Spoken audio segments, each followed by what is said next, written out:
السلام علیکم ناظرین، میں لا اسلام چینل میں آپ کو خوش آمدید کہتی ہوں۔ امام ابو حنیفہ رحمۃ اللہ علیہ کے بارے میں چند معلومات آپ کے ساتھ شیئر کرتی ہوں۔ یہ معلومات میں نے جامعہ جمہوریہ اسلامیہ ریڈ آن لائن سے لی ہے۔ ایک دن آپ کے پاس ایک شخص نے آ کر کہا، اے امام ابو حنیفہ، میرے پاس کچھ رقم تھی، وہ میں نے احتیاط سے کسی جگہ رکھ دی تھی۔ اب میں وہ جگہ بھول گیا ہوں، یاد نہیں آ رہا کہ رقم میں نے کہاں رکھی تھی، اور مجھے رقم کی شدید ضرورت ہے، کوئی تدبیر بتائیے۔ امام صاحب نے اس کی بات سن کر کہا، اچھا تم یوں کرو کہ آج تم رات بھر نماز پڑھو۔ وہ گیا اور نماز شروع کر دی۔ ابھی تھوڑی ہی دیر گزری تھی کہ اسے یاد آ گیا کہ رقم اس نے کہاں رکھی ہے۔ دوڑتا ہوا امام صاحب کے پاس آ گیا۔ اس نے کہا، آپ کی تدبیر کام آ گئی، لیکن یہ کیا ترکیب تھی؟ جواب میں آپ مسکرائے اور فرمایا، بھلا شیطان یہ کیسے گوارا کرتا کہ تم رات بھر نماز پڑھو، اس لیے اس نے فوراً ہی تمہیں یاد کرا دیا۔ تاہم تمہیں چاہیے تھا کہ شکر کے طور پر رات بھر نماز پڑھتے۔ ایک دن خلیفہ منصور کے دربار میں ابو العباس امام ابو حنیفہ صاحب کا دشمن تھا۔ وہ اسے ہمیشہ نقصان پہنچانے کے چکر میں رہتا تھا۔ ایک دن ابو حنیفہ کسی کام سے دربار میں گئے تو آدمی نے سوچا، موقع اچھا ہے، آج یہ میرے ہاتھ سے بچ کر نہیں جائے گا۔ چنانچہ انہوں نے آپ سے سوال کیا، اے ابو حنیفہ، امیر المومنین کبھی کبھی ہمیں حکم دیتے ہیں کہ اس شخص کی گردن مار دو۔ اب ہمیں یہ بات بالکل معلوم نہیں ہوتی کہ وہ شخص واقعی مجرم ہے یا نہیں۔ ایسی حالت میں ہمیں خلیفہ کے حکم کی تعمیل کرنی چاہیے یا نہیں؟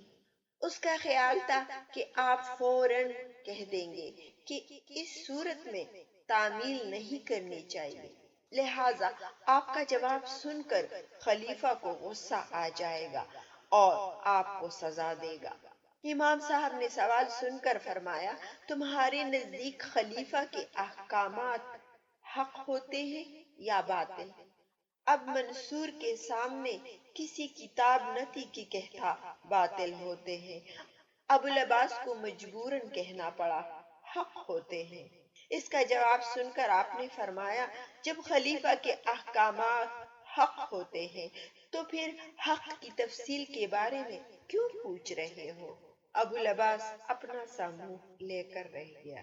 ایک دن ایک شخص کسی بات پر ناراض ہو کر اپنی بیوی سے قسم کھا کر کہا کہ جب تک تم مجھ سے نہ بھولو گی میں تجھ سے نہیں بھولوں گا۔ عورت بھی تیز مزاج تھی، اس نے بھی یہ قسم کھا لی، جب تک تو مجھ سے نہیں بولے گا میں تم سے نہیں بولوں گی۔ دونوں نے غصے میں یہ قسم کھائی۔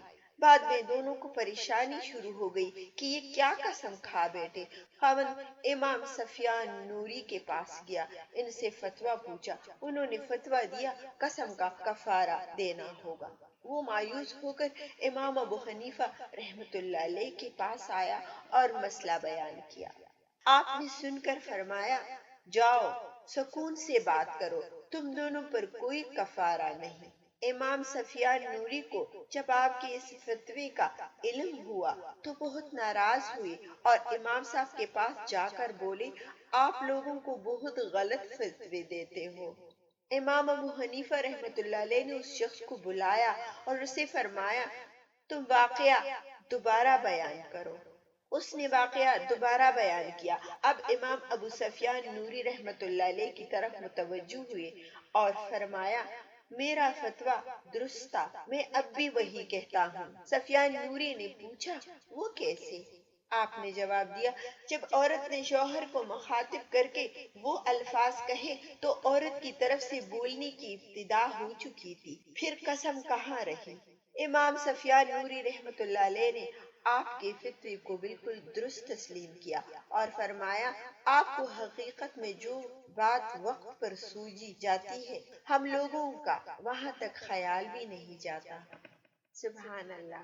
ناظرین، مجھے امید ہے کہ آپ کو یہ واقعات پسند آئے ہوں گے۔ آپ اپنا بہت سارا خیال رکھیے گا، اپنی دعاؤں میں مجھے بھی یاد رکھیے گا اور چینل کو لائک اور سبسکرائب کرنا نہ بھولیے گا۔ امان خدا۔